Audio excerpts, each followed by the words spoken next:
मशहूर वकील कपिल सिब्बल ने ये क्यों कहा कि कोई नहीं बचेगा, हर किसी की सदस्यता जाएगी। आखिर कपिल सिब्बल ये किस आधार पर कह रहे हैं? सिब्बल के हाथ कानून का ऐसा कौन सा हथियार लगा है जो ममता बनर्जी के पक्ष को मजबूत करता दिखाई दे रहा है? लेकिन क्या बीजेपी ऐसा होने देगी? क्योंकि इतिहास के पन्नों में कुछ ऐसे फैसले भी दर्ज हैं जिनके आधार पर लगता है कि बीजेपी टीएमसी के सांसदों को इसी भरोसे पर ममता बनर्जी का साथ छोड़ने के लिए प्रेरित कर रही है। नमस्कार दोस्तों, मैं हूं परवीन सानी। दोस्तों, पश्चिम बंगाल की मुख्यमंत्री ममता बनर्जी की पार्टी टीएमसी के 20 सांसदों की बगावत अब नई चर्चा का विषय बन चुकी है। अब तो इन सांसदों ने खुद को एनसीपीआई का नेता बताना भी शुरू कर दिया है। जब ककोली घोष दस्तीदार की अगुवाई में सांसद लोकसभा अध्यक्ष ओम बिरला से मिले थे, तब उन्होंने चिट्ठी देकर एनडीए को समर्थन देने और लोकसभा में विपक्ष से अलग बैठने की मांग की थी। लेकिन एक दूसरा पक्ष भी है जो मानकर चल रहा है कि इन सांसदों का कोई बाल भी बाका नहीं होगा, उन्हें किसी तरीके का खतरा नहीं है। मगर मशहूर वकील और राज्यसभा सांसद कपिल सिब्बल इस बात से बिल्कुल सहमत नहीं है। उनका कहना है कि इन बागी सांसदों की सदस्यता रद्द होनी चाहिए। दोस्तों, सवाल फिर वही है, क्यों? तो इसका जवाब है दोस्तों, संविधान की 10वीं अनुसूची है। कपिल सिब्बल अपनी पूरी दलील 10वीं अनुसूची के आधार पर दे रहे हैं। उनका कहना है कि किसी भी राजनीतिक दल के विलय को वैध मानने के लिए 10वीं अनुसूची में एक ट्विन टेस्ट यानी दोहरी कसौटी का प्रावधान है। सिब्बल का सीधा तर्क है, इस मामले में अगर कुछ हुआ है तो केवल संसदीय दल का विभाजन या विलय हुआ है, मूल राजनीतिक पार्टी टीएमसी नहीं। उनका कहना है कि 10वीं अनुसूची के पैराग्राफ 4 के तहत राजनीतिक दल का विलय होना चाहिए, केवल सांसदों या विधायकों का नहीं। इसलिए उनके अनुसार टीएमसी के सभी 20 बागी सांसद अयोग्यता की श्रेणी में आते हैं। लेकिन दोस्तों, संविधान की बात मानता कौन है? संविधान में जो नियम लिखे गए हैं, क्या आज उनका पूरी तरह से पालन हो रहा है? अगर ऐसा होता तो पश्चिम बंगाल विधानसभा चुनाव के बाद टीएमसी के कार्यकर्ताओं, नेताओं और समर्थकों पर अंडों से लेकर पत्थरों तक से हमले नहीं होते, डराने धमकाने की राजनीति नहीं होती। आखिर भगदड़ मची क्यों है? क्योंकि आरोप ये लगाया जा रहा है कि बीजेपी अपने राजनीतिक प्रभाव का इस्तेमाल करके विरोधी दलों के नेताओं के मन में भय पैदा कर रही है। हर कोई महुआ मोइत्रा, कल्याण बनर्जी, कुणाल घोष जैसा नहीं होता जो हर परिस्थिति में डटे रहे। महुआ मोइत्रा का तो बीजेपी विरोध उनके राजनीतिक डीएनए का हिस्सा माना जाता है। उन्होंने खुद दावा किया था कि एक समय अडानी ने उन्हें कुछ सांसदों के जरिए उन्हें बीजेपी में आने का प्रस्ताव दिया था, लेकिन उन्होंने ऐसा जवाब दिया कि फिर उनके पास कोई दूसरा प्रस्ताव नहीं आया। अब सवाल यह है कि सयोनी घोष जैसी नेता, जिसका राजनीतिक भविष्य टीएमसी में बेहद उज्जवल माना जाता था, वो अचानक पाला क्यों बदल गई? पिछले 8 जून से मैं उनका सोशल मीडिया अकाउंट एक्स देख रहा हूँ, ये जानने की कोशिश कर रहा हूँ कि आखिर उन्होंने अपने फैसले पर कुछ कहा भी है या नहीं। जब आप सार्वजनिक जीवन में होते हैं तो लोगों को जानने का अधिकार होता है कि आपने इतना बड़ा राजनीतिक फैसला क्यों लिया, खासकर तब जब कुछ समय पहले तक आप बीजेपी के खिलाफ मुखर दिखाई देते थे और अचानक खबर आने लगी कि अब आप उसी विचारधारा के साथ खड़े हैं। ये सिर्फ राजनीतिक रूप से जागरूक लोगों के लिए ही नहीं, आम जनता के लिए भी बड़ा झटका है। अक्सर आम लोग भी पूछते हैं कि आखिर ऐसा क्यों हुआ। लेकिन बड़ा सवाल यह है कि क्या बीजेपी कपिल सिब्बल की व्याख्या के अनुसार इन सांसदों की सदस्यता जाने देगी, जबकि आरोप लगाने वाले कहते हैं कि पूरा तंत्र बीजेपी के प्रभाव में काम कर रहा है। आज खुलेआम दल बदल हो रहा है और बीजेपी नेताओं के चेहरे पर किसी तरह की झिझक या चिंता दिखाई नहीं देती। उन्हें शायद ये डर भी नहीं है कि जनता कभी इसका हिसाब मांग सकती है। आखिर कितने दिनों तक किसी भी पार्टी को तोड़ा जा सकता है? उद्धव ठाकरे की पार्टी टूटी, शरद पवार की पार्टी में विभाजन हुआ, जेडीयू को भी कमजोर करने की कोशिशों के आरोप लगते रहे। जहां बीजेपी को लगता है कि कोई दल भविष्य में बड़ी चुनौती बन सकता है, वहां राजनीतिक समीकरण अचानक बदलने लगते हैं। पहले इसे ऑपरेशन लोटस कहा जाता था, लेकिन अब ये ऑपरेशन लोटस का भी नया संस्करण आ चुका है। अब नेताओं को सीधे बीजेपी में शामिल कराने की बजाय छोटी छोटी पार्टियों में समायोजित किया जा रहा है। आखिर एनसीपीआई को कितने लोग जानते थे?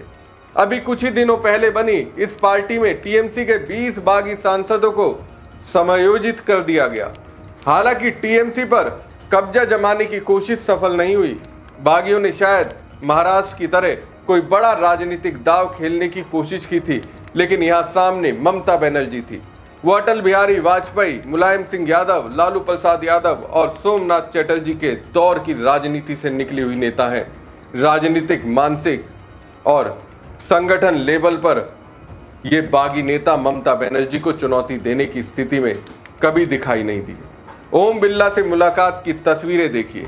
20 बागी सांसद वहां पहुंचे जरूर, लेकिन अधिकांश के चेहरों पर आत्मविश्वास कम और तनाव ज्यादा दिखाई देता है। शायद उन्हें भी एहसास है कि उन्होंने बड़ा जोखिम उठाया है और इसका परिणाम उल्टा भी पड़ सकता है। अब खबरें ये भी हैं कि ककोली घोष खुद मंत्री पद की सबसे बड़ी दावेदार बनना चाहती हैं। आरोप ये भी लगे हैं कि बाकी सांसदों के बीच इसी मुद्दे पर मतभेद पैदा हो गए। जाहिर है, अगर भविष्य में मोदी कैबिनेट का विस्तार होता है और मंत्री पद मिलता है तो सबसे ज्यादा लाभ ककोली घोष को ही मिलने की संभावना मानी जा रही है। बाकी सांसदों के हिस्से क्या आएगा यह अभी साफ नहीं है। सिब्बल ने आगे कहा कि हमारा संविधान पार्टी आधारित व्यवस्था को मान्यता देता है। किसी भी उम्मीदवार को सांसद या विधायक बनाने में सबसे बड़ी भूमिका उसकी पार्टी और उसके चुनाव चिन्ह का होता है। ऐसे में अगर केवल विधायी दल का विलय होता है तो उसके सदस्य अपने मूल दल का चुनाव चिन्ह लेकर नहीं चलते। टीएमसी के बागी सांसदों ने खुद को एनसीपीआई में विलय करने की बात कही है। ऐसे में सवाल उठता है कि टीएमसी के टिकट और चुनाव चिन्ह पर जीतकर आए सांसद अब किस आधार पर किसी दूसरी पार्टी का दावा कर रहे हैं। सिब्बल का तर्क है कि जिस पार्टी में विलय की बात की जा रही है वो एक क्षेत्रीय दल है और उसे अब तक कोई स्वतंत्र चुनाव चिन्ह भी नहीं मिला है। ऐसे में उन सांसदों को उस पार्टी के प्रतिनिधि के रूप में दिखाना जिसके चुनाव चिन्ह पर वे चुनकर ही नहीं आए, अपने आप में कानूनी विवाद का विषय बन सकता है। जाहिर है ये बात इन सांसदों को भी समझ में आती होगी। सोचिए, जिस पार्टी को चुनाव आयोग से स्थायी चुनाव चिन्ह तक नहीं मिला उसी को बागी सांसद अपनी नई राजनीतिक पहचान बचा रहे हैं। ऐसे में सवाल उठता है कि ये सब किसके भरोसे हो रहा है। विपक्षी दलों का आरोप है कि पर्दे के पीछे बीजेपी और सत्ता तंत्र का समर्थन होने की वजह से इन नेताओं ने एक कदम उठाया। हालांकि बीजेपी इन आरोपों को लगातार खारिज करती रही है। दोस्तों, सिर्फ कपिल सिब्बल ही नहीं बल्कि लोकसभा के पूर्व महासचिव पीडीटी आचार्य भी इस मामले में बागी सांसदों की सदस्यता पर सवाल उठा चुके हैं। उनका कहना है कि 10वीं अनुसूची राजनीतिक दलों की केंद्रीय भूमिका को मान्यता देती है। किसी दूसरी पार्टी में विलय राजनीतिक दल कर सकते हैं, केवल विधायी दल नहीं। आचार्य ने समझाते हुए कहा कि पैराग्राफ 4(2) का मतलब यह है कि यदि कोई राजनीतिक दल किसी दूसरी पार्टी में विलय करना चाहता है तो सदन में उसके कम से कम 2/3 सदस्य उस विलय के पक्ष में होने चाहिए। कानून का उद्देश्य उन सांसदों को अयोग्यता से बचाना था जिनकी मूल राजनीतिक पार्टी का वास्तव में विलय हुआ हो। उन्होंने जोर देकर कहा कि सुप्रीम कोर्ट के विभिन्न फैसलों ने भी यही सिद्धांत स्थापित किया है कि विलय राजनीतिक दल का होना चाहिए, केवल विधायी दल का नहीं।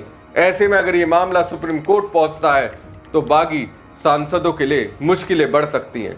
आचार्य का मानना है कि 2023 के शिवसेना मामले में सुप्रीम कोर्ट ने स्पष्ट किया था कि विधायी दल राजनीतिक दल से अलग होकर स्वतंत्र रूप से कार्य नहीं कर सकता। अदालत ने कहा था कि व्हिप जारी करने और सदस्यों को मतदान संबंधी निर्देश देने का अधिकार राजनीतिक दल का होता है, न कि विधायी दल का। हालांकि बागी सांसदों को अभी भी भरोसा है कि वो अयोग्यता से बच जाएंगे, क्योंकि 28 में से 20 सांसद उनके साथ हैं, यानी 2/3 से अधिक संख्या। इसके समर्थन में वो 2022 के गोवा दल बदल मामले में बॉम्बे हाई कोर्ट की गोवा बेंच के फैसले का हवाला देते हैं।